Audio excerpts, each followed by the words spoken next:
लेकिन मेरे पिता कहते कि मेरी अल्प आयु है। तो बताइए प्रभु, आपने तो पिता को वचन दिया था कि आप साक्षात अपने अंश रूप में मेरे रूप में प्रकट होंगे, तो फिर मेरी अल्पायु कैसे हो सकती है?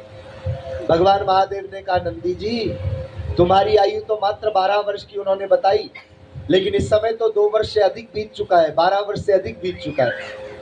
यह सब तो लीला घटना हमने निर्माण की, किस लिए कि तुम्हारे पिता शिलाद मुनि के संन्यास का अपमान हो जाता यदि वह अपने पुत्र की ममता में जुड़ जाते। किसी त्यागी के त्याग का सम्मान हो, उसलिए यह सब हमने लीला रची। और तुम चिंता नहीं करो, तुम साक्षात मेरा स्वरूप हो। मरुतों की सुयसा नाम की कन्या से तुम्हारा विवाह होगा। मरुताम च सुता देवी सुयसा तु मनोहरा, पत्नी सा मे अभद्दिव्या मनो नयन नंदिनी, मनो नयन नंदिनी। और हे शिलादमणि के पुत्र नंदी, मरुतों की कन्या सुयसा नाम की कन्या से तुम्हारा विवाह होगा। विवाह के बाद तुम्हें पितृकर्म करने का अधिकार मिलेगा, और जब तुम अपने पितरों के लिए, अपने पिता के पितरों के लिए श्राद्ध कर्म करोगे, पितृकर्म करोगे, तर्पण पिंडदान आदि कर्म करोगे, तो तुम्हारे पितरों के लिए तृप्ति का कार्य करोगे, और अधोगति में पड़े हुए तुम्हारे पितर अपने पितृलोक को प्राप्त करेंगे। तुम्हारे पिता का जो पितरों को प्रसन्नता और पितरों के कल्याण की कामना थी, उसे जब तुम पूर्ण कर लोगे, तो फिर तुम अपनी पत्नी के संग में, सुयसा नाम की जो पत्नी है, उनका नाम, क्योंकि नंदी की पत्नी है इसलिए उन्हें जगत में नंदिनी नाम से भी जाना जाएगा। फिर तुम अपनी पत्नी सहित आकर के मेरे लोक के अधिकार को प्राप्त करोगे। गणों सहित तुम मेरे लोक में आकर के विराजोगे, और जहां जहां धरती पर लोग मेरी पूजा करेंगे, जहां जहां धरती पर मेरे देवालय होंगे, शिवालय होंगे, वहां वहां हे नंदी जी तुम्हारी भी स्थापना का कार्य होगा, और सदैव तुम मेरी ओर टकटकी लगाए देखोगे। यह बात शिव पुराण में तो नहीं लिखी, लेकिन अन्य किसी ग्रंथ का आश्रय लेकर के शिव कथाकार कहते हैं, लोक मान्यता है।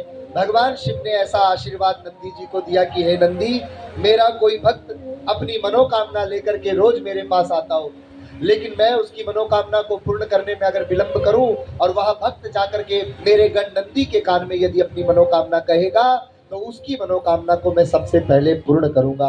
बोलिए शिव शंकर भगवान की जय, श्री नंदेश्वर महादेव की जय। ऐसे श्री नंदी जी महाराज, जिन्होंने अपने जन्म की कथा स्वयं अपने मुख से सनत कुमारों को कही, और कहा ये सब भगवान महादेव की कृपा से हुआ। मेरे पितरों को सदगति का मार्ग प्राप्त हुआ, पितरों को तृप्ति की प्राप्ति हुई, पितृगण पितृलोक में बैठे, मेरे पिता ने मेरी पत्नी सहित मुझे विदा किया, और तब से मैं भगवान शिव के लोक में, भगवान शिव के गणों में श्रेष्ठ पद पर आकर के भगवान शिव के अत्यंत सामीप्य को प्राप्त कर रहा हूँ। ऐसा यह कथा श्री नंदेश्वर जी के द्वारा सनत कुमारों को सुनाई गई। तो अब फिर से थोड़ा पीछे चले, हम आगे निकल गए थे शत्रुद्र संहिता में। तो यहाँ रुद्र संहिता की सती खंड की कथा में हम आप लोग प्रवेश पाए, जहां हम ये कथा तो सुन चुके थे कि भगवान काशी में रह करके काशी से सृष्टि सृजन का कार्य प्रारंभ करते हैं, तो जगत में काशीपति होते हैं। फिर गुणनिधि के द्वारा अनजाने में भगवान को दीपदान, और फिर गुणनिधि को दूसरा जन्म कलिंग देश के राजा अरिंदम के पुत्र दम के रूप में प्राप्त हुआ। दम ने जानबूझ करके दीपदान किए, तो तीसरा जन्म पुलस्त ऋषि के कुल में, ब्रह्मा जी के कुल में पुलस्त ऋषि, पुलस्त के पुत्र का नाम विश्रवा, और विश्रवा के पुत्र वैश्रवण बन करके तीसरे जन्म में आए। कैलाश के शिखर पर तप किया, महादेव प्रसन्न हुए। क्या चाहते हो? कहा प्रभु आपका सामीप्य चाहता हूँ।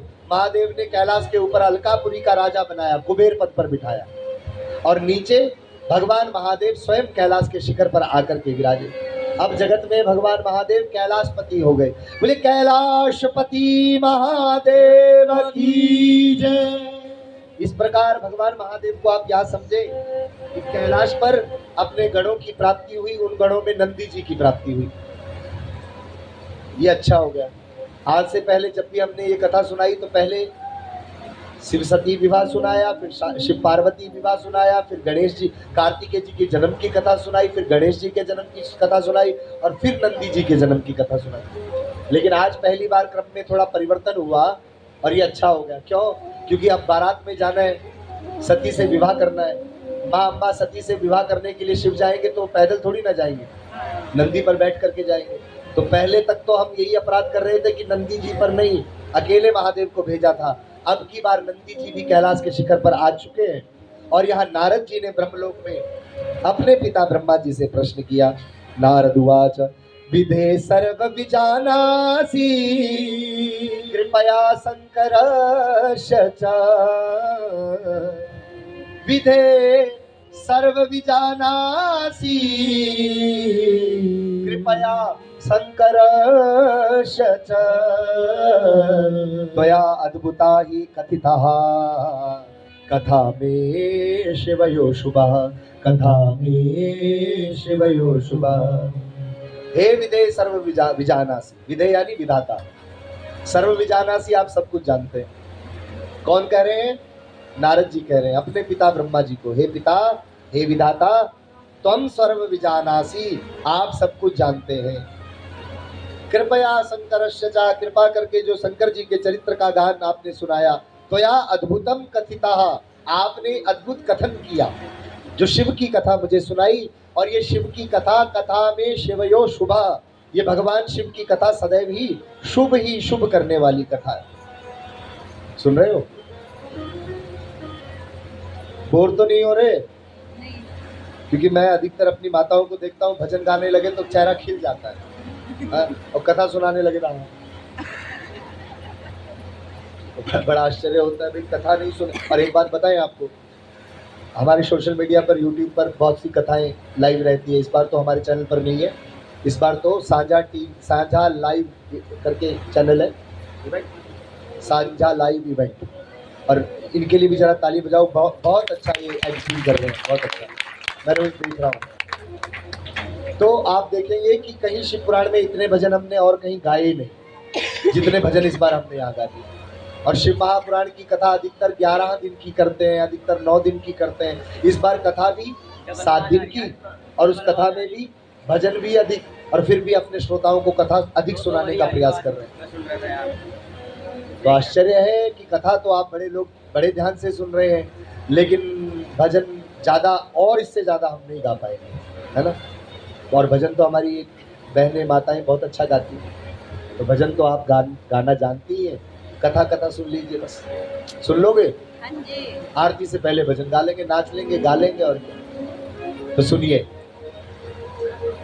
नारद जी ने प्रश्न किया, हे विधाता, तुम सर्वजान विजानासी, आप सब कुछ जानते हैं। कथा में शिवयो शुभा, आप जिस कथा में मुझे ले गए, जो कथा आपने मुझे सुनाई, वह सदा शुभ ही शुभ करने वाली कथा है। इसलिए अब मैं आपसे जानना चाहता हूँ, भगवान महादेव जब कैलाशपति बने तो उन कैलाशपति का तो विवाह हुआ। प्रथमम दक्ष पुत्री सा पश्चात स पर्वतात्मजा कथमेकं शरीरेण द्वयोरप्यात्मजा मतः, द्वयोरप्यात्मजा मतः। नारद जी कह रहे हैं कि भगवान शिव का कैलाशपति के 2 विवाह प्रसिद्ध हैं।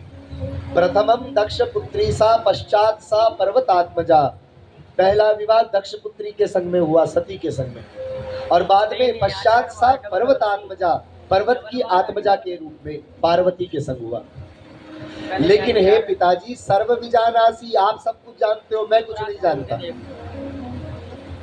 कथमेकम शरीरेण द्वयोरप्यात्मजा मतः, ये शरीर 2 है कि ये एक ही है? सती ही पार्वती है कि सती अलग है और पार्वती अलग है? लेकिन अगर ये सती पार्वती एक नहीं है तो फिर सती क्यों चली गई और पार्वती से क्यों शिव ने विवाह किया? सुन रहे हो? कौन पूछ रहा है? नारद जी। ये वही नारद जी है जो पर्वतराज की राजकुमारी पार्वती की हस्तरेखा देख करके कह रहे थे कि इनका पति कैसा होगा, और अगर ये शिव को प्रसन्न करे तो शिव से इनका विवाह हो सकता है। और आज वही नारद जी कह रहे हैं कि हे विदे, तुम सर्व विजानासी, आप सब कुछ जानते हैं, मैं कुछ नहीं जानता। यानी ये कथा प्रसंग संकेत कर रहा है कि अगर कुछ प्राप्त करना है ना तो खाली होना पड़ेगा, कुछ जानना है तो खाली होना पड़ेगा। जो पहले से भरा हुआ है ना, उसमें और कुछ नहीं भरा जा सकता। दूध का पात्र हो, दूध में नवीन पात्र में नवीन दूध भरना है तो पहले वाले को तो पीना पड़ेगा या किसी को देना पड़ेगा या खाली करना पड़ेगा। अब कोई सोचे कि दूध तो है, इसी में और दूध डाल देते हैं तो क्या होगा, ना तो नया ही रहेगा ना पुराना ही रहेगा। इसलिए खाली जो होगा वो भरेगा, लेकिन जो भरा होगा वो ना खाली हो पाएगा ना भर पाएगा। अब आप सोचिए यहाँ कोई बैठा हो और कहे, वैसे तो पंडित जी हमने कथाएं बहुत सुनी है, शिव पुराण हम इतनी बार पढ़ चुके हैं, एक बार आपके मुख से भी सुनने की इच्छा थी, सुना दो, चलो सुना दो। तो हम सुनाएंगे उसे, तक सुनाएंगे तो जरूर, लेकिन ऐसे बड़े मन से सुनाएंगे कि इसे सब कुछ पता है तो क्या बताएं इसे। इसलिए जिज्ञासु व्यक्ति को आवश्यकता है कि वो खाली हो जाए और समर्पण भाव से चरणों में निवेदन करे कि मैं कुछ नहीं जानता। इसीलिए तो नारद जी ने यहाँ कहा, हे विदेह सर्व विजानासी, जानते आप हो मैं कुछ नहीं जानता। मैं तो ये भी नहीं जानता कि भगवान महादेव ने पहले सती से विवाह किया, फिर पार्वती से विवाह किया। कथमेकम शरीरेण, कौन है ये सती, कौन है ये पार्वती, कैसे भगवान शिव ने सती से विवाह किया, कैसे पार्वती से विवाह किया, क्यों किया। मेरे इस प्रश्नों का, इन प्रश्नों का समाधान कीजिए। तो अब इस संदर्भ में कथा भगवान शिव पार्वती के विवाह की ओर जा रही है। भगवान शिव सती का विवाह बहुत नहीं उत्सव रूप में नहीं मनाया जाता है। क्यों? क्योंकि ये विवाह ज्यादा चला नहीं। क्यों नहीं चला, उसकी कथा भी हमारे पुराणों में आती है। शिव पुराण में तो नहीं, देवी भागवत में आती है। कथा क्या थी वो आगे हम आपको संकेत करेंगे। अभी तो ब्रह्मा जी से जैसे ही प्रश्न किया तो ब्रह्मा जी ने कहा, हे नारद जी, भगवान महादेव कैलाश के शिखर पर आ गए, लेकिन भगवान महादेव तो आए, जगत पिता तो आए, पर जगत माँ को प्राप्त नहीं कर पाए। हम जगत माँ को प्राप्त नहीं कर पाए, दुनिया के लोग जगत माँ को प्राप्त नहीं कर पाए। तो बहुत सी कथाएं ऐसी होती हैं जो समाज में नहीं सुनानी चाहिए। यहाँ संध्या देवी का प्रकरण आता है। जिस संध्या देवी के प्रकरण में ब्रह्मा जी अपनी पुत्री पर आसक्त हुए तो पुत्री ने अपनी देह पर ग्लानि की, और आज के बाद इन कथाओं को हम गौण ही रखेंगे क्योंकि दुनिया को समझाना बहुत मुश्किल है। ब्रह्मा जी अपने पुत्रों की सभा में कामदेव के द्वारा बाण के द्वारा आघात हुआ तो कमल आसन पर बैठे हुए ब्रह्मा जी उस बाण के प्रभाव से कामासक्त कामांध हुए। सभा में अपनी पुत्री संध्या को देख करके मोहित होने लगे। तो वज्रवाणी उत्पन्न हुई भगवान महारुद्र की, और उस वज्रवाणी ने कहा, रे मूढ़ ब्रह्मा, आज तक ना जाने ब्रह्मांड में कितने ब्रह्मा हुए, लेकिन तेरे जैसा नीच कृतक्रम कभी किसी ब्रह्मा ने अपने मन से नहीं किया, और आज तू अपनी पुत्री पर आसक्त होता है। जा, मैं तेरा खंडन करता हूँ। और उसी समय ब्रह्मा जी के शरीर के खंड खंड होकर के ब्रह्मांड में बिखर गए, गिर गए। और शिक्षा लेनी है तो ये लो ना कि जो मन से भी पाप कर्म करता है उसकी क्या गति होती है। अब कोई शिक्षा लेने वाला उल्टी शिक्षा ले तो भैया वो तो अपराधी है, बाद में हमें भी दोषी माना जाए कि ये कथावाचक लोग ऐसी कथा सुनाते हैं। स्पष्ट शिव पुराण में लिखा है, ब्रह्मा जी ने मन से अपराध किया, मन आसक्त हुआ अपनी पुत्री की ओर, तो उसी समय ब्रह्मा जी का शरीर का खंड खंड होकर के ब्रह्मांड में गिर गया। ब्रह्मा जी का स्थूल नाश हो गया। फिर क्या हुआ? ब्रह्मांड के कार्य के लिए ब्रह्मा की आवश्यकता है, इसलिए उन एक महारुद्र महाशक्ति के द्वारा एक नवीन ब्रह्मा जी को कमल गादी पर प्रकट किया गया। बोलिए शिव शंकर भगवान की जय। ब्रह्मा जी प्रकट हुए, नवीन ब्रह्मा जी आ चुके हैं। अब शरीर तो नया है लेकिन बुद्धि तो ब्रह्मा की है। नवीन ब्रह्मा तो बैठ गए लेकिन बुद्धि में यही द्वेष है, ईर्षा है कि मेरे पुत्रों के सामने उस महारुद्र ने मेरा अपमान किया। जब तक उस महारुद्र को मैं स्त्री के वियोग में छटपटाता नहीं देखूंगा, तड़पता नहीं देखूंगा, तब तक मुझ ब्रह्मा के मन को संतोष नहीं होगा। सुन रहे हो? ब्रह्मा जी की बुद्धि परिवर्तन नहीं हुई, दंड मिलने पर भी नहीं। तो अब चिंता करने लगे कि कैसे मैं बदला लूं, कैसे मैं भगवान महादेव को, कैलाशपति को स्त्री वियोग में तड़पता छटपटाता देखूं। तो उपचार की कामना से भगवान नारायण का आवाहन किया। भगवान नारायण प्रकट हुए, क्या चाहते हो? ब्रह्मा जी ने कहा, मैं चाहता हूं कि स्त्री वियोग में शिव को छटपटाते देखूं। भगवान नारायण ने कहा, धिक्कार है तुम्हारी बुद्धि के लिए। नवीन शरीर प्राप्त किया लेकिन बुद्धि अभी भी वही पाप युक्त है। नारायण ने कहा कोई उपचार नहीं मिलेगा। अगर तुमने मुझसे पूछा होता कि जगतपति तो कैलाश के शिखर पर बैठा है, जगत माँ भी जगतपति को प्राप्त हो, तो मैं तुमसे कोई उपचार कहता, अब मैं कुछ नहीं कहूँगा। ब्रह्मा जी तुरंत कमलासन से उतरे, नारायण के चरणों में बारंबार क्षमा मांगने लगे और अपनी कुंठित बुद्धि के प्रति अपराध स्वीकार करते हुए निवेदन करने लगे, प्रभु आज के बाद ऐसी भूल कभी नहीं होगी। मेरे मुख से कुछ और निकल गया, कहना कुछ और चाहता था। भगवान नारायण ने कहा अगर तुम्हारा मन शुद्ध है, पवित्र है, तो भगवती की उपासना करो, और अगर भगवती तुम्हें तुम्हारी उपासना पर प्रसन्न हो जाए तो भगवती से कामना करना कि जगत पिता को हमने प्राप्त किया, लेकिन अब हम जगत माँ को भी प्राप्त करना चाहते हैं, तो भगवती तुम्हारी कामना सिद्ध करेगी। नारायण अंतर ध्यान हो गए, कमलासन पर बैठे ब्रह्मा जी ने माँ के स्वरूप का दर्शन करना प्रारंभ किया, मन को पवित्र किया, बुद्धि को स्वच्छ किया, और अब जब मन बुद्धि शुद्ध हो गई तब भगवती ने ध्यान के भीतर दर्शन दिया, और दर्शन करते ही ब्रह्मा जी ने माँ का वेदोक्त स्तुति गायन स्तवन करना प्रारंभ किया। नमो नमस्ते जगतः प्रवृत्ति निवृत्ति रूपे स्थिति सर्ग रूपे चराचराणां भवती सुशक्ति सनातनी सर्व विमोहनेति या श्री सदा केशव मूर्तिमाला विश्वाम्बराया सकलं विभर्त्री या तंबुरा सृष्टिकरी महेशी अत्रि त्रिलोकस्य परागणेभ्यः आशेष जगतां बीजे गेय ज्ञाना स्वरूपिणी जगद्दिताय सततं शिवपत्नी नमस्तुते, शिवपत्नी नमस्तुते, शिवपत्नी नमस्तुते। माँ भगवती को जिस रूप में ध्यान किया वह रूप छवि साक्षात सामने प्रकट हुई।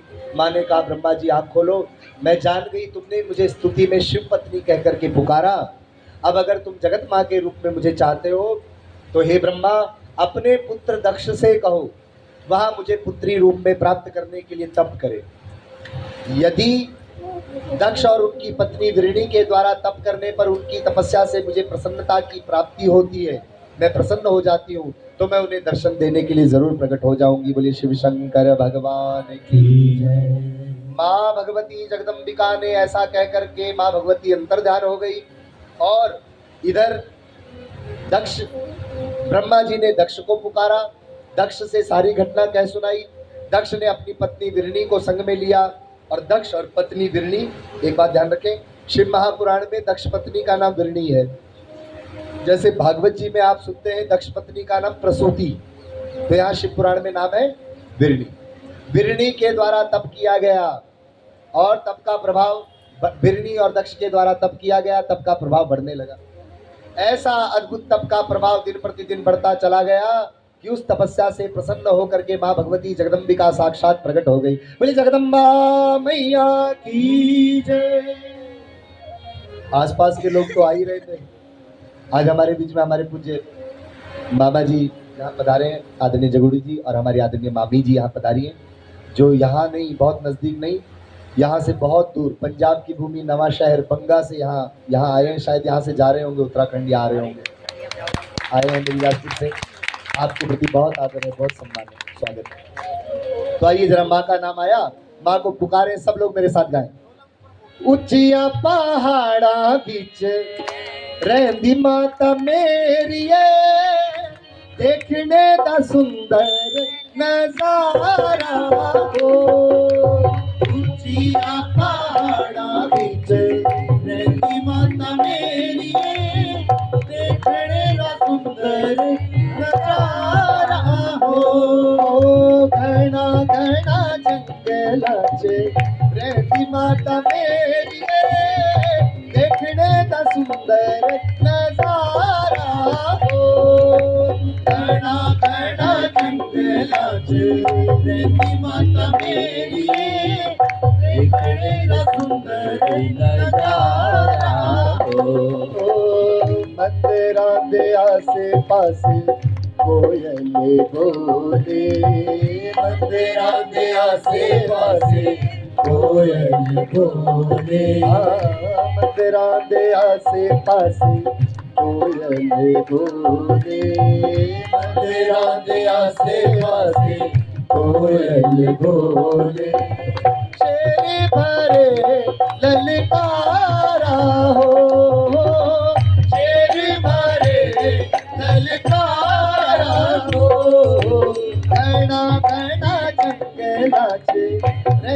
माता मेरी देखने दा सुंदर नजारा हो। घना घना जंगलां च रहंदी माता मेरी देखने दा सुंदर नजारा हो। पंजा पंजा पांडवां ने मंदिर बनाया, पंजा पंजा पांडवां ने पंजा पंजा पांडवां ने भवन बनाया, पंजा पंजा पांडवां ने भवन बनाया। तेरा अर्जुन चवर डुलाया हो, अर्जुन चवर डुलाया हो। जिया पहाड़ा विच रहंदी माता मेरी देखने दा सुंदर नजारा हो। जिया पहाड़ा विच रहंदी माता मेरी देखने दा सुंदर नजारा। हाथ उठा करके ताली सेवा करते बाला सुंदरी मैया की।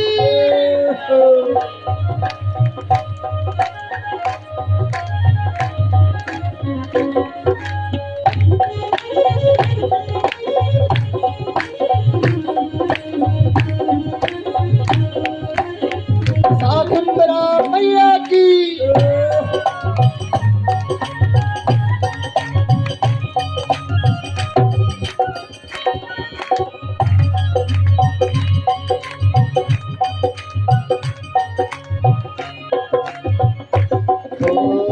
सुहा सुहा चोला मैया अंग विराजे, सुहा सुहा चोला मैया अंग विराजे। सुहा सुहा चोला मैया अंग विराजे, सुहा सुहा चोला मैया अंग विराजे। केसर तिलक लगाया हो, केसर तिलक लगाया हो। ऊंचिया पहाड़ा विच रहंदी माता मेरी देखने दा सुंदर नजारा हो। ऊंचिया पहाड़ा विच रहंदी माता मेरी देखने दा सुंदर नजारा हो।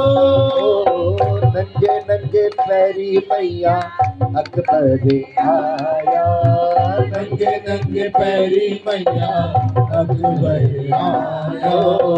नंगे नंगे पैरी मैया अकबर आया, नंगे नंगे पैरी मैया अकबर आया। सोने का छतर चढ़ाया हो, सोने का छतर चढ़ाया हो। ऊंचिया पहाड़ा विच रहंदी माता मेरी देखने दा सुंदर नजारा हो। ऊंचिया पहाड़ा विच रहंदी माता मेरी देखने दा सुंदर नजारा की।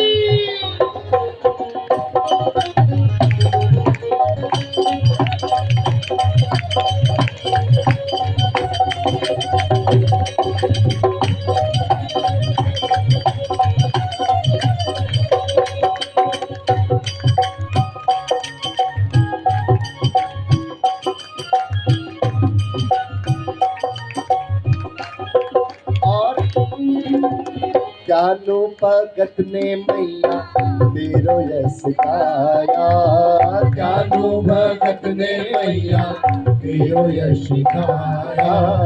जानो भगत ने मैया तेरो यश गाया, जानो भगत ने मैया तेरो यश गाया। मन इच्छा वर पाया हो, मन इच्छा वर पाया हो। ऊंचिया पहाड़ा विच रहंदी माता मेरी देखने दा सुंदर नजारा हो। ऊंचिया पहाड़ा विच रहंदी माता मेरी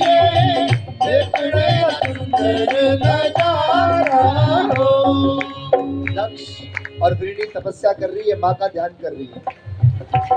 और दक्ष और वृणी भी मानो जो कह रही है वो हम भी कहें, और माँ से कहें, हे भैया भवानी मैया कर दे मुराद मेरी पूरी, भवानी मैया कर दे मुराद मेरी पूरी, भवानी मैया कर दे मुराद मेरी पूरी, भवानी मैया कर दे मुराद मेरी पूरी, हे माता सुंदरी कर दे मुराद मेरी पूरी, हे माता सुंदरी कर दे मुराद मेरी पूरी, कुबरा मैया कर दे मुराद मेरी पूरी, कुबरा मैया कर दे मुराद मेरी पूरी, ललिता देवी कर दे मुराद मेरी पूरी, देवी कर दे मुराद मेरी पूरी, ज्वाला मैया कर दे मुराद मेरी पूरी, ज्वाला मैया कर दे मुराद मेरी पूरी, नैना देवी कर दे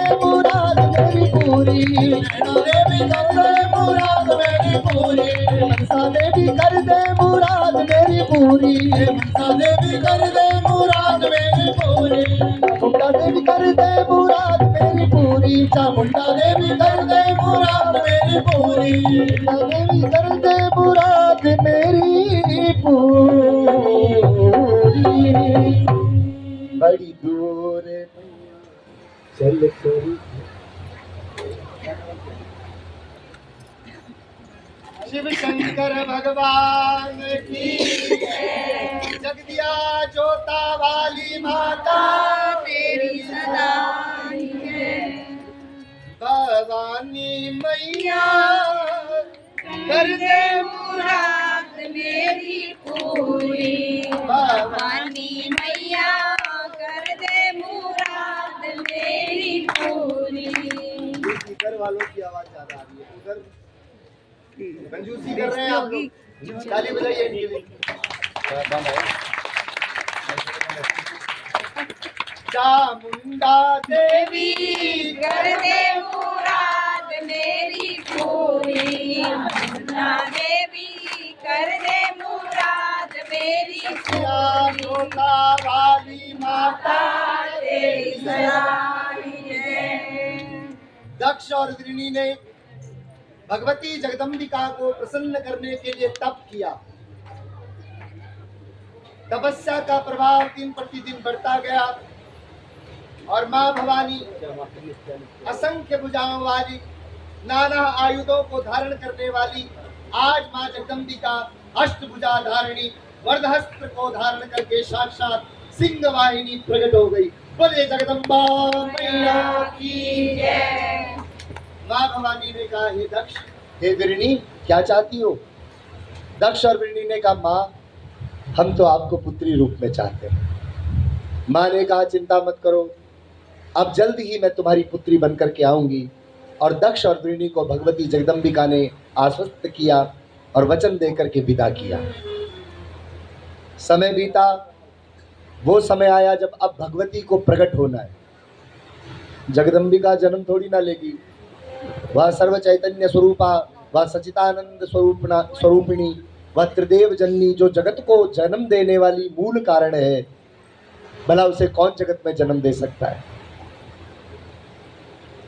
वैशाख माह के शुक्ल पक्ष की, जिसे चैत्र शुक्ल प्रतिपदा कहा जाता है, उस चैत्र शुक्ल प्रतिपदा को, जिस दिन हमारे भारतवर्ष को नव संवत्सर के रूप में, हम नया साल हम हिंदू सनातन धर्म के लोग मनाते हैं, उसी दिन माँ भगवती जगदम्बिका शक्ति साक्षात पुत्री के रूप में माँ वृणी की गोद में प्रकट हो गई। बोले जगदम्बा मैया की जय। शुक्ल पक्ष के चंद्रमा के समान दिन प्रतिदिन गति को प्राप्त हुई और कब और कैसे कौमारी अवस्था को प्राप्त कर लिया कोई जान नहीं पाया। और उन जगदम्बिका माँ भवानी सती ने अब भगवान शिव को अपने पति रूप में वर्ण करने के लिए, प्राप्त करने के लिए भगवान शिव की उपासना आराधना करनी प्रारंभ की। पार्थिव शिवलिंगों का निर्माण किया और भगवान शिव की विशेष रूप से गन्ने के रस से भगवान शिव का अभिषेक किया। अश्विने मासी नंदायाम तिथा वानर चशक्तिता गुणदाने सलवर्णो हरम हरम नत्वा निनायतम, हरम नत्वा निनायतम। कौन से महीने से पूजा प्रारंभ की? अश्विन के महीने से। कौन से महीने से? अच्छा ध्यान देना, अश्विन के महीने में नवरात्र भी आता है और अश्विन के महीने में श्राद्ध पक्ष भी आता है। तो जो नवरात्र आता है वो शुक्ल पक्ष में आता है और जो श्राद्ध पक्ष आता है वो कृष्ण पक्ष में आता है। अब आपसे हम पूछें कि श्राद्ध पहले आता है कि नवरात्र पहले आता है? श्राद्ध पहले आता है। तो भवानी ने नवरात्रों का इंतजार नहीं किया। अश्विन मास की नंदायाम तिथि वानरचह, कृष्ण पक्ष की प्रतिपदा नंदा तिथि है। उस नंदाया तिथि में भगवती जगदम्बिका ने भगवान शिव को प्रसन्न करने के लिए पूजा पद्धति कार्य को प्रारंभ किया। ये ध्यान थोड़ा आपका चाहते हैं। हम आप लोग कोई नया कार्य प्रारंभ करना चाहते हैं तो श्राद्ध को छोड़ते हैं, ऐसे ही होता है। बहुत लोग तो श्राद्ध पक्ष में जो व्रत करते हैं वो भी छोड़ देते हैं। कारण जानते हैं क्यों छोड़ते हैं? कारण यह है कि हमारे सनातन की यह मान्यता है कि जो कुछ हम कर्म कर रहे हैं श्राद्ध पक्ष में वह हमारे पितरों को समर्पित होता है। यानी नवीन वस्त्र हमने खरीदा श्राद्ध पक्ष में तो उस पर हमारा अधिकार नहीं, उस पर हमारे पितरों का अधिकार है। हमने नई गाड़ी खरीदी तो उस पर हमारा अधिकार नहीं, हमारे पितरों का अधिकार है। हमने मकान का कार्य प्रारंभ किया श्राद्धों में तो उस पर अधिकार हमारा नहीं, हमारे पितरों का अधिकार। अब एक बात बताओ, अगर श्राद्ध पक्ष में हमने कोई नवीन कार्य किया और उस पर हमारे पितरों का अधिकार हो भी गया तो क्या पितर हमसे छीन लेंगे? कोई नया वस्त्र हम लेकर के आए और वह वस्त्र हमने अपने पंडित जी को दिया कि लो पंडित जी ये पितरों के लिए है, ये आप ले लीजिए, और वहीं कुछ और वस्त्र अपने लिए लाए वो हमने पहन लिया, तो क्या पितर कहेंगे कि तुमने मेरे वस्त्र पहन लिए? क्यों ऐसा करते हैं? क्योंकि हमें डर लगता है कि कहीं हम पितरों का अधिकार तो नहीं ले रहे, यही होता है। लेकिन ध्यान हम आपका यहाँ चाहते हैं कि यहाँ भगवती जगदम्बिका दुनिया को बताना चाहती है कि शिव को प्राप्त करना कोई बहुत आसान नहीं है, कठिन कार्य है। लेकिन मैं दुनिया को बता रही हूँ, दुनिया वालों, जिसके जीवन में पितरों की कृपा हो जाए उसके लिए कठिन से कठिन कार्य भी सुगमता से संपन्न हो सकता है। इसलिए दुनिया को कहना चाहती हूँ कि अपने पितरों को प्रसन्न करो। इसीलिए मैं नंदाया तिथि से और अश्विन के महीने से भगवान शिव को प्रसन्न करने के लिए कार्य कर रही हूँ कि अगर पितृदेव प्रसन्न होंगे तो जरूर भगवान महादेव भी मुझे प्राप्त हो जाएंगे। बोलिए समस्त पितृ देवताओं की जय। गुणदान करके भगवान शिव का विशेष गन्ने के रस से अभिषेक करके अश्विन की मास की पूजा को विश्राम किया। देवताओं का समाज मां भवानी की पूजा को देखने के लिए और उस पूजा पद्धति की विधि को समझने के लिए, जानने के लिए आकाश मार्ग में स्थिर हो गया। बड़े ध्यान से नीचे देखा जा रहा है किस किस तिथि में किस किस प्रकार से शिव की प्रसन्नता के लिए मां भवानी क्या कर रही है। तो भगवान शिव की प्रसन्नता के लिए प्रत्येक माह के कृष्ण पक्ष की त्रयोदशी तो शिवरात्रि पर्व के रूप में शिव को प्रसन्न कराने वाली है ही। लेकिन अगर प्रत्येक माह के कृष्ण पक्ष की त्रयोदशी चतुर्दशी को छोड़ दिया जाए, जैसे आज का दिन 8 बजे तक तो त्रयोदशी ही थी और फिर चतुर्दशी भी लग गई है, तो आज जैसा दिन कौन हो सकता है। आज जहाँ साक्षात भगवान महादेव ने अपने उन जटाओं की गंगा को मानो जल बरसा करके यहाँ मौसम ठंडा किया हो और पीपली वाला वाले लोगों को कहा हो कि पीपली वाला वाले सभी भक्त मैं तुम पर प्रसन्न हूँ क्योंकि तुम मेरी कथा सुन रहे हो, इसलिए आनंद की वर्षा भी ऊपर से हो गई, मौसम भी ठंडा हो गया। महादेव त्रयोदशी चतुर्दशी इस बार तो शुक्ल पक्ष की है, लेकिन कृष्ण पक्ष की प्रत्येक त्रयोदशी शुक्ल 14 भगवान शिव को प्रसन्न कराने वाला दिन शिवरात्रि का पर्व है। तो कार्तिक अश्विन के महीने में नंदाया तिथि में पूजा प्रारंभ की, अश्विन का पूरा महीना शिव पूजा की।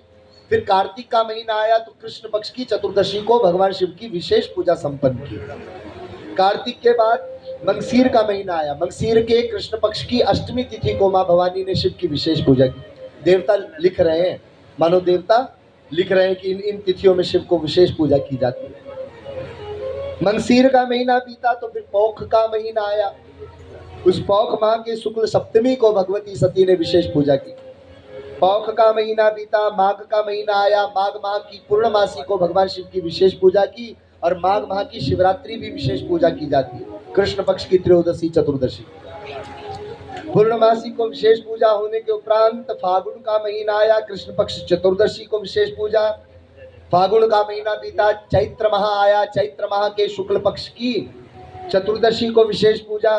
फिर चैत्र बीता, वैशाख का महीना आया, शुक्ल की तृतीया तिथि, ज्येष्ठ माह की पूर्णमासी को विशेष पूजा हुई। फिर ज्येष्ठ का महीना बीता, आषाढ़ का महीना आया, शुक्ल पक्ष की चतुर्दशी को विशेष पूजा की। आषाढ़ का महीना बीता तो ये पावन पवित्र श्रावण का महीना आया, जिस श्रावण के माह के कृष्ण पक्ष की त्रयोदशी चतुर्दशी तो शिवरात्रि के रूप में है ही, और पूरा महीना शिव की लोग पूजा करते ही हैं। दूर दूर से गंगा जल ला करके भी शिव भक्त भगवान शिव को इस दिन अर्पित करते हैं, कृष्ण पक्ष की चतुर्दशी के दिन। लेकिन इसी श्रावण माह के शुक्ल पक्ष की अष्टमी तिथि को भी भगवान शिव की विशेष पूजा संपन्न की। श्रावण का महीना बीत गया तो अब क्या आया? भादो का महीना आया। भादो के महीने की कृष्ण पक्ष की 13 को पूजा विशेष प्रारंभ की। चतुर्दशी की पूजा को जैसे ही विश्राम किया तो चतुर्दशी की पूजा को विश्राम होते ही पूरा एक आवर्तन 12 महीने का पूरा हुआ, और चतुर्दशी की पूजा को जैसे संपन्न किया उसी पार्थिव शिवलिंग के मध्य से साक्षात सांब सदाशिव त्रिनेत्रधारी प्रकट हो गए। बोले शिव शंकर भगवान की जय। भगवान महादेव ने कहा, हे देवी सती, मैं तुम पर अत्यंत प्रसन्न हूँ, मैं तुम्हें देने आया हूँ, जो तुम मांगोगी मैं तुम पर प्रसन्न होकर के तुम्हें दूंगा। भवानी सती से कहा, मांगो क्या चाहती हो? सती अम्बा ने कहा, महादेव, अपनी इस पूजा को करने पर, अगर मैं पूजा संपन्न करने पर अब आपसे मांगती हूँ तो मेरी पूजा का महत्व समाप्त हो जाएगा। इसलिए प्रभु मैं आपसे नहीं मांगूंगी, आप मुझे जिस योग्य समझते हो वो मुझे दे दो। भगवान महादेव और प्रसन्न हुए। महादेव ने कहा, देवी, मैं तुम्हें अपनी पत्नी रूप में वर्ण करना चाहता हूँ, क्या तुम मुझे अपने पति रूप में स्वीकार करोगी? तो भगवती माँ सती ने कहा, हे महादेव क्षमा करना, मैं अपने पिता के आधीन दक्ष पुत्री सती हूँ, मैं स्वतंत्र नहीं, स्वेच्छाचारिणी नहीं, जो अपनी मर्जी से विवाह कर लूं और अपनी मर्जी से विवाह प्रस्ताव को स्वीकार कर लूं। यदि आप मुझे इस योग्य समझते हैं और आप मुझसे विवाह करना चाहते हैं तो जाइए महादेव, मेरे पिता से मेरा हाथ मांगिए, और यदि पिता सहमति करते हो तो लग्न का निर्माण संशोधन करवाइए और उस लग्न में बारात लेकर के आइए, और तब हम आपके साथ विवाह होकर के आपके साथ विवाह करके आपकी पत्नी के रूप में अपने घर जाएंगे। यह सुनकर तो भगवान महादेव और प्रसन्न हुए। भगवान महादेव ने कहा, हे मस्तु, ऐसा ही होगा, और भगवान महादेव अंतर ध्यान हो गए। शिव शंकर भगवान की जय। ब्रह्मा जी को कहा कि अपने पुत्र दक्ष से पूछो, क्या वो अपनी कन्या को मुझसे विवाह करना चाहते हैं, करना स्वीकार करते हैं? तो ब्रह्मा जी ने कहा, प्रभु आप उसकी चिंता मत कीजिए, मैं अपने पुत्र से कहूंगा तो वो जरूर मानेगा। तो भगवान महादेव ने कहा, तो लग्न का निर्माण करें। तो बड़ी अद्भुत लग्न का निर्माण हुआ। चैत्र माह के शुक्ल पक्ष की त्रयोदशी तिथि को फागुनी नक्षत्र में भगवान शिव बारात लेकर के जाएंगे ब्रजेश नगर स्थान पर। कनखल में विवाह नहीं हुआ, ब्रजेश नगर में विवाह हुआ। तो राजा दक्ष की जो नगरी है, उस नगरी का नाम शिव महापुराण में है ब्रजेश नगर। बारात आएगी चैत्र माह के शुक्ल पक्ष की त्रयोदशी के दिन फाल्गुनी नक्षत्र में। या लग्न मुहूर्त का निर्माण हुआ, वह लग्न मुहूर्त पहुंचाया ब्रह्मा जी ने दक्ष के पास, वहां से लग्न मुहूर्त यहाँ आया, और अब भगवान महादेव नंदी पर विराजमान होकर के निकल पड़े अपनी पत्नी को प्राप्त करने के लिए, सती को ब्याहने के लिए कैलाश के शिखर से। बोले शिव शंकर भगवान की जय। दक्ष के द्वारा सुंदर वेदी मंडप का निर्माण किया गया, ऊंचा स्वर्ण सिंहासन बिछाया गया, भगवान महादेव आए, देवताओं का आह्वान किया गया, देवताओं को आसन दिया गया। जिस जिस देवता का आह्वान हुआ अपनी चौकी पर बैठा, अपने अपने पूजा के अधिकार को प्राप्त किया और पीछे जाकर के खड़ा हुआ। बारातियों का खूब सम्मान हुआ, भगवान शिव की खूब सेवा सम्मान हुआ, और अब सखियों के संग में माँ भवानी सती आई। सुंदर वेदी मंडप के निर्माणों मध्य, जहाँ अग्नि कुंड में अग्नि प्रज्वलित है, सुंदर 4 फेरे धर्म अर्थ काम मोक्ष के बाद 4 फेरे लगे, और भगवान शिव और शक्ति का विवाह। दक्ष ने एक संकल्प के द्वारा अपनी कन्या का दान किया। महादेव ने पत्नी के रूप में अपनी सती को स्वीकार किया और शिव सती विवाह संपन्न हो गया। बोलिए जगदम्बा मैया की जय, शिव शक्ति भगवान की जय। महाराज दक्ष ने ब्रजेश नगर से शिव सती को विदा किया। बारात कैलाश के शिखर पर आई, बाराती अपने अपने स्थान को लौट गए। कुछ दिन हुए नहीं, भगवान महादेव ने अपनी पत्नी से कहा चलो देवी कहीं घूम करके आते हैं। आगत्या दंडकारण्यम प्रयत्न सागरांबरम दर्शयन् तत्र गां शोभां सत्ये सत्यापणा प्रभु, सत्ये सत्यापणा प्रभु। सुन रहे हो? महादेव ने अपनी पत्नी से कहा चलो देवी कहीं घूम करके आते हैं। और आज के वर्तमान समय में भी उस विधि को लोग, नौजवान युवक युवतियां विवाह के उपरांत स्वीकार करती हैं। शादी हो जाती है तो शादी होने के बाद फिर कहीं घूमने चले जाते हैं। हमें तो लगता है भगवान शिव ने ही शादी के बाद पति पत्नी को घूमने का ये विधान बनाया। इसलिए तो भगवान महादेव कुछ दिन भी नहीं हुए घर आए और अपनी पत्नी से कहा चलो तुम्हें घुमा करके लाऊं। आगत्या दंडकारण्यम प्रयत्न सागरांबरम, प्रयत्न करते घूमते फिरते सप्त सागर सप्त द्वीपों के ऊपर से चलते चलते कहाँ पहुंच गए? दंडक आरण्य वन के ऊपर। ये कथा रामचरितमानस में भी है और यह कथा शिव महापुराण में भी है। जहाँ दंडकारण्य वन के नीचे भगवान महादेव ने देखा राम जी साधारण मनुष्य की लीला कर रहे हैं। इस दंडकारण्य वन में जानकी जी का हरण हो चुका है। रावण जानकी जी का हरण करके ले गया और साधारण मनुष्य की तरह राम जी रो रहे, हे खग हे मृग मधुकर श्रेणी, हे खग हे मृग मधुकर श्रेणी, तुम देखी सीता मृग नैनी, तुम देखी सीता मृग नैनी। राम जी रो रहे हैं और ऊपर से भगवान महादेव ने देखा तो सत्य सत्यापण प्रभु, हे सचिदानंद जग पावन तुम्हारी जय हो जय हो जय हो। कौन कह रहे? महादेव। महादेव एक साधारण मनुष्य को, रोते हुए मनुष्य को जय जयकार कह रहे हैं, प्रणाम कर रहे हैं। ये देख करके सती अम्बा आश्चर्य में पड़ गई। तो सती अम्बा को आश्चर्य में रहने दीजिए। क्यों आश्चर्य में पड़ी, क्या सब घटनाएं हुई, वो कल के सत्र में हम आप सुनेंगे। आज के सत्र में तो शिव सती विवाह की आप सभी को बधाई, और कल शिव पार्वती विवाह को बड़ी धूमधाम से हम आप लोग मनाएंगे। तो बाराती घराती सब आएंगे, खूब नाच गा करके उत्सव मनाएंगे। तो आज भी थोड़ा प्रैक्टिस कर ले।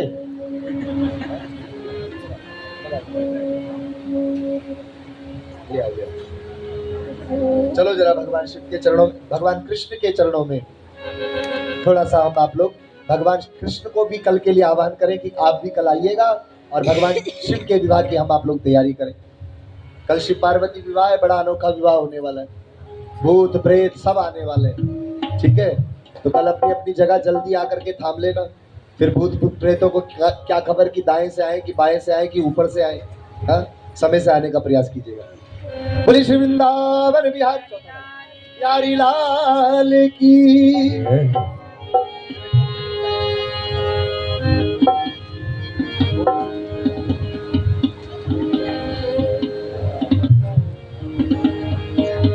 भगवान कृष्ण के भजन ऐसे हैं जो उठ करके थिरकने का मन करता है। शिव भजन में तो भक्त फिर भी बैठे रहते हैं। तो आइए जरा भगवान कृष्ण के चरणों में निवेदन करें। हे प्रभु, मोहन से दिल क्यों लगाया है, ये मैं जानू या वो जाने। मोहन से दिल क्यों लगाया है, ये मैं जानू या वो जाने। मोहन से दिल क्यों लगाया है, ये मैं जानू या वो जाने। मुरली वाले से दिल क्यों लगाया है, ये मैं जानू या वो जाने। मुरली वाले से दिल क्यों लगाया है, ये मैं जानू या वो जाने। ये मैं जानू या वो जाने, ये मैं जानू या वो जाने। ये मैं जानू या वो जाने, या वो जाने। मोहन मोहन से दिल क्यों लगाया है, ये मैं जानूं क्या वो जाने। मोहन से दिल क्यों लगाया है, ये मैं जानूं या वो जाने। ऐसे नहीं, दोनों हाथ उठा करके ताली सेवा करते हुए हाय बोल।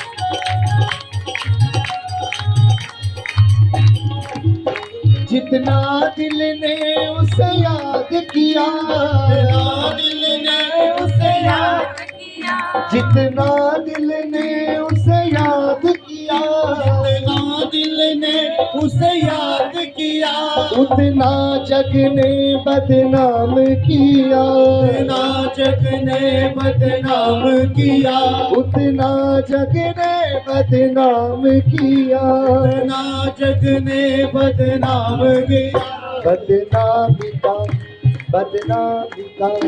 बदनामी का फल क्या पाया है, ये मैं जानूं या वो जाने। मोहन से दिल क्यों लगाया है, ये मैं जानूं या वो जाने।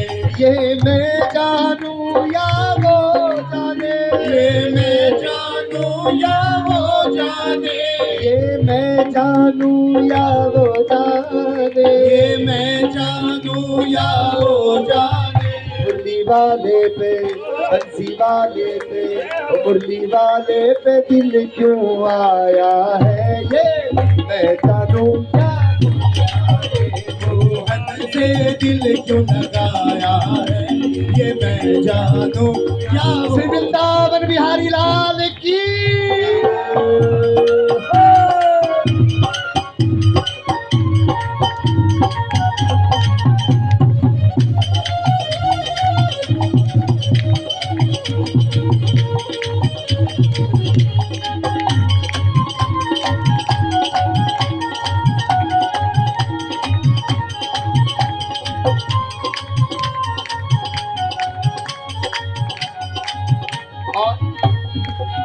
मिलता भी है वो मिलता भी नहीं, मिलता भी है वो मिलता भी नहीं, मिलता भी है वो मिलता भी नहीं, मिलता भी है वो मिलता भी नहीं।